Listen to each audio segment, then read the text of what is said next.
ನಮಸ್ಕಾರ, ನೀವು ನೋಡ್ತಾ ಇದ್ದೀರಾ ಜಿ ಕನ್ನಡ ನ್ಯೂಸ್. ನಾನು ಶಿವರಾಮು. ದಿನದ ಎಲ್ಲ ಪ್ರಮುಖ ಸುದ್ದಿಗಳನ್ನು ನೋಡೋಣ ವಿಶೇಷ ಸಮಾಚಾರದಲ್ಲಿ.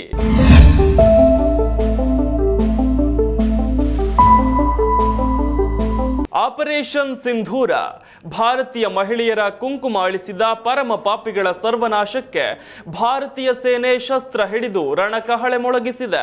ರಣಹೇಡಿಗಳ ಹುಟ್ಟಡಗಿಸಲು ಭಾರತ ಭದ್ರಕಾಳಿಯ ಅವತಾರ ಎತ್ತಿದೆ. ಶತ್ರು ರಾಷ್ಟ್ರ ಪಾಕಿಸ್ತಾನಕ್ಕೆ ಥರಥರ ನಡುಕ ಶುರುವಾಗಿದೆ. ಭಾರತೀಯ ಸೇನೆ ಎಂಬ ಹೆಸರೇ ಪಾಪಿಗಳ ಆವಾಸಸ್ಥಾನ ಪಾಕಿಸ್ತಾನಕ್ಕೆ ಭೀತಿ ಹುಟ್ಟಿಸುತ್ತಿದೆ. ರಾತ್ರೋರಾತ್ರಿ ಪಾಕ್ ಉಗ್ರ ನೆಲೆಗಳ ಮೇಲೆ ಆಪರೇಷನ್ ಸಿಂಧೂರ್ ಹೆಸರಿನಲ್ಲಿ ಪ್ರತೀಕಾರದ ದಾಳಿ ನಡೆಸಿಯಾಗಿದೆ. ಪಾಕಿಸ್ತಾನದ ಹಿಡಿತದಲ್ಲಿರುವ 3 ಸ್ಥಳಗಳ ಮೇಲೆ ಭಾರತೀಯ ಸೇನೆ ಕ್ಷಿಪಣಿಗಳ ದಾಳಿ ನಡೆಸಿದೆ. ಪಾಕಿಸ್ತಾನಿ ಆಕ್ರಮಿತ ಕಾಶ್ಮೀರ ಪ್ರದೇಶದಲ್ಲಿ ಭಾರಿ ಭಯಾನಕ ಸ್ಫೋಟಗಳನ್ನು ನಡೆಸಲಾಗಿದೆ. ಪಹಲ್ಗಾಮ್ ಭಯೋತ್ಪಾದಕ ದಾಳಿಗೆ ಪ್ರತೀಕಾರವಾಗಿ 9 ಸ್ಥಳಗಳನ್ನು ಗುರಿಯಾಗಿಸಿ ದಾಳಿ ಮಾಡಲಾಗಿದೆ. ಜೈಷ್ ಎ ಮೊಹಮ್ಮದ್ ಮತ್ತು ಲಷ್ಕರ್ ಎ ತೊಯ್ಬಾ ಉಗ್ರರ ನೆಲೆಗಳನ್ನು ಪ್ರಮುಖವಾಗಿ ಗುರಿಯಾಗಿಸಿ ಭಾರತೀಯ ಸೇನೆ ದಾಳಿ ನಡೆಸಿದೆ.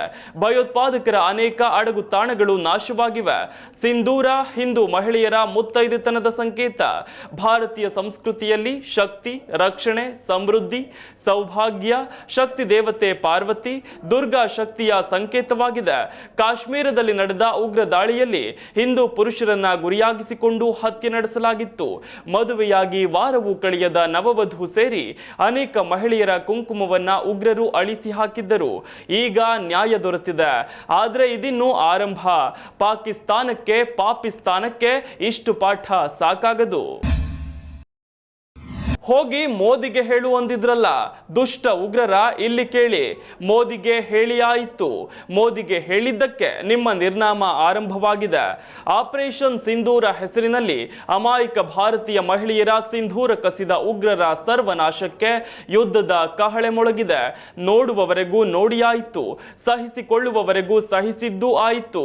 ಇನ್ನು ಮುಂದೆ ಶಾಂತಿ ಸಹನೆಯಲ್ಲ, ಯುದ್ಧ, ಗುಂಡಿನ ಮೊರೆತ, ಉಗ್ರರ ರಕ್ತದೋಕುಳಿ, ಧರ್ಮ ರಾಜ್ಯ ಸ್ಥಾಪನೆ. ಭಾರತೀಯ ಸೇನೆ ಉಗ್ರರ ಮೇಲೆ ಸಮರ ಸಾರಿದೆ. ದುಷ್ಟ ಭಯೋತ್ಪಾದಕರನ್ನ ಬೂದಿ ಮಾಡ್ತಿದೆ. ಭಾರತಕ್ಕೆ ನ್ಯಾಯ ಸಲ್ಲಿಸುತ್ತಿದೆ. ಹಿಂದೂ ಪುರುಷರನ್ನೇ ಗುರಿಯಾಗಿಸಿಕೊಂಡು ಹತ್ಯಾಕಾಂಡ ನಡೆಸಿ ಹೋಗಿ ಮೋದಿಗೆ ಹೇಳು ಎಂದು ಕದ್ದೋಡಿದ ಉಗ್ರರ ಉಸಿರು ನಿಲ್ಲಿಸಲು ಭಾರತ ಒಂದಾಗಿ ಸೆಟೆದು ನಿಂತಿದೆ. ಇನ್ನು ಉಗ್ರರ ನಾಶ, ನ್ಯಾಯ ಹಾಗೂ ಧರ್ಮದ ಸ್ಥಾಪನೆಯಾಗಲಿದೆ. ಕಾಶ್ಮೀರದ ಪಹಲ್ಗಾಮ್ ಭಯೋತ್ಪಾದಕ ದಾಳಿಗೆ ಪ್ರತೀಕಾರವಾಗಿ ಭಾರತೀಯ ಸೇನೆಯು ಆಪರೇಷನ್ ಸಿಂಧೂರ್ ಹೆಸರಿನಲ್ಲಿ ರಣಕಹಳೆ ಮೊಳಗಿಸಿದೆ. ರಾತ್ರೋರಾತ್ರಿ ಪಾಕಿಸ್ತಾನದಲ್ಲಿರುವ ಒಟ್ಟು 9 ಭಯೋತ್ಪಾದಕ ಅಡಗು ತಾಣಗಳನ್ನು ಧ್ವಂಸ ಮಾಡಲಾಗಿದೆ. ಭಾರತೀಯ ಸೇನೆ, ಭಾರತೀಯ ವಾಯುಪಡೆ ಜಂಟಿಯಾಗಿ ಕಾರ್ಯಾಚರಣೆ ನಡೆಸಿ ಕೇವಲ 23 ನಿಮಿಷದಲ್ಲಿ ಪಾಕ್ನ 9 ನೆಲೆಯನ್ನ ಉಡೀಸ್ ಮಾಡಿದೆ. ಅದರಲ್ಲಿ ಬರೋಬ್ಬರಿ 80ಕ್ಕೂ ಹೆಚ್ಚು ಉಗ್ರರು ಮೃತಪಟ್ಟಿದ್ದಾರೆ. ಭಾರತದ ದಾಳಿಗೆ ಪಾಕಿಸ್ತಾನ ಬೆಚ್ಚಿ ಬಿದ್ದಿದ್ದು ಅಲ್ಲಿನ ನ್ಯೂಸ್ ಆಂಕರ್ ಒಬ್ಬರು ಲೈವ್ ನಲ್ಲೇ ಕಣ್ಣೀರಿಟ್ಟಿದ್ದಾರೆ. ಪಹಲ್ಗಾಮ್ನಲ್ಲಿ ದಾಳಿ ನಡೆಸಿ ಪ್ರವಾಸಿಗರ ಹತ್ಯೆಗೈದಾಗ ಮೌನವಾಗಿದ್ದ ಪಾಕ್ ನ್ಯೂಸ್ ನಿರೂಪಕರು ಈಗ ಕಣ್ಣೀರು ಇಡುವಂತ ಸ್ಥಿತಿ ಬಂದಿದೆ. ಆಗ ಭಾರತ ಪಾಕಿಸ್ತಾನದ ವಿರುದ್ಧ ಸುಳ್ಳು ಆರೋಪ ಮಾಡ್ತಿದೆ ಎನ್ನುತ್ತಿದ್ದವರು ಈಗ ಟಿವಿ ಚಾನೆಲ್ ಸ್ಟುಡಿಯೋದಲ್ಲಿ ಲೈವ್ ನಲ್ಲೇ ಉಗ್ರರನ್ನ ಕೊಂದಿದ್ದಕ್ಕಾಗಿ ಬಹಳ ನೊಂದು ಕಣ್ಣೀರ ಕೋಡಿ ಹರಿಸ್ತಿದ್ದಾರೆ. ಶಾಸಕ ಗಾಲಿ ಜನಾರ್ದನ ರೆಡ್ಡಿ ಅಕ್ರಮ ಗಣಿಗಾರಿಕೆ ಕೇಸ್ನಲ್ಲಿ 3.5 ವರ್ಷ ಜೈಲುವಾಸ ಅನುಭವಿಸಿ ಬಂದಿದ್ರು. ಆದ್ರೀಗ ಓಬಳಾಪುರಂ ಮೈನಿಂಗ್ ಕೇಸ್ನಲ್ಲಿ ರೆಡ್ಡಿ ಅಪರಾಧಿ ಅಂತ ನ್ಯಾಯಾಲಯ ತೀರ್ಪು ನೀಡಿದೆ. ಯಾವ ಗಣಿಗಾರಿಕೆಯಿಂದ ರೆಡ್ಡಿ ಸಾಮ್ರಾಜ್ಯ ಬೆಳೆದಿತ್ತೋ ಅದೇ ಮೈನಿಂಗ್ ನಿಂದ ಗಣಿಧಣಿ ಮತ್ತೊಮ್ಮೆ ಜೈಲು ಪಾಲಾಗುವಂತಾಗಿದೆ. ಆಂಧ್ರ ಪ್ರದೇಶದ ಓಬಳಾಪುರಂ ಅಕ್ರಮ ಗಣಿಗಾರಿಕೆ ಪ್ರಕರಣದಲ್ಲಿ ಗಾಲಿ ಜನಾರ್ದನ ರೆಡ್ಡಿ ಅಪರಾಧ ಸಾಬೀತಾಗಿದೆ. ಹೈದರಾಬಾದ್ ಸಿಬಿಐ ಕೋರ್ಟ್ ಜನಾರ್ದನ ರೆಡ್ಡಿಗೆ 7 ವರ್ಷಗಳ ಕಾಲ ಜೈಲು ಶಿಕ್ಷೆ ವಿಧಿಸಿದೆ.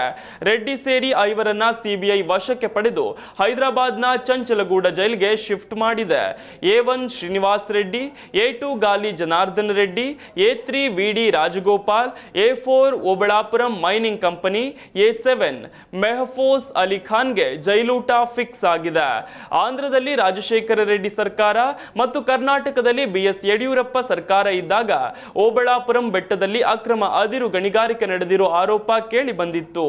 ಆಂಧ್ರ ಕರ್ನಾಟಕದ ಗಡಿಭಾಗಕ್ಕೆ ಹೊಂದಿಕೊಂಡ ಓಬಳಾಪುರಂನಲ್ಲಿ ಮೈನಿಂಗ್ ಮಾಫಿಯಾ ಸದ್ದು ಮಾಡಿತ್ತು.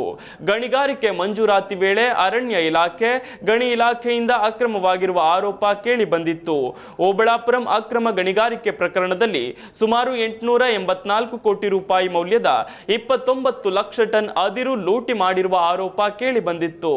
ಇದೀಗ ಪ್ರಕರಣದಲ್ಲಿ ರೆಡ್ಡಿ ಅಪರಾಧಿ ಅನ್ನೋದು ಸಾಬೀತಾಗಿದ್ದು 7 ವರ್ಷ ಜೈಲು ಶಿಕ್ಷೆ ವಿಧಿಸಲಾಗಿದೆ. ಅಂದಹಾಗೆ 7 ವರ್ಷ ಶಿಕ್ಷೆ ವಿಧಿಸಿ ಆದೇಶ ನೀಡುತ್ತಿದ್ದಂತೆ ಕೋರ್ಟ್ನಲ್ಲೇ ಇದ್ದ ಜನಾರ್ದನ ರೆಡ್ಡಿ ಗಲಿಬಿಲಿಗೊಂಡಿದ್ರು. ಇನ್ನು ಶಿಕ್ಷೆ ಪ್ರಮಾಣ ಕಡಿಮೆ ಮಾಡುವಂತೆ ಮನವಿ ಮಾಡಿಕೊಂಡ್ರು. ಆದರೆ ಕೋರ್ಟ್ ರೆಡ್ಡಿಗೆ ತೀವ್ರ ತರಾಟೆ ತೆಗೆದುಕೊಂಡಿದೆ. ಜನಾರ್ದನ ರೆಡ್ಡಿ, ಸ್ವಾಮಿ, ನಾನು ಶಾಸಕನಾಗಿ ಸೇವೆ ಸಲ್ಲಿಸುತ್ತಿದ್ದೀನಿ, ಸಾಮಾಜಿಕ ಕಾರ್ಯಗಳಲ್ಲೂ ನನ್ನನ್ನು ನಾನು ತೊಡಗಿಸಿಕೊಂಡಿದ್ದೀನಿ, ಹೀಗಾಗಿ ನೀವು ವಿಧಿಸಿರೋ ಶಿಕ್ಷೆ ಪ್ರಮಾಣವನ್ನ ಕಡಿಮೆ ಮಾಡುವಂತೆ ಕೇಳಿಕೊಳ್ತೇನೆ ಎಂದಿದ್ದಾರೆ. ಅದಕ್ಕೆ ಜಡ್ಜ್, ಶಿಕ್ಷೆ ಪ್ರಮಾಣ ಕಡಿಮೆ ಮಾಡಲು ಯಾವುದೇ ಕಾರಣಕ್ಕೂ ಸಾಧ್ಯ ಇಲ್ಲ, ನೀವು ಜೀವಾವಧಿ ಶಿಕ್ಷೆಗೆ ಅರ್ಹರು, ನಿಮಗೆ 10 ವರ್ಷ ಶಿಕ್ಷೆ ವಿಧಿಸಿದ್ರು ಕಮ್ಮಿನೇ ಅಂತ ಗರಂ ಆದ್ರಂತೆ.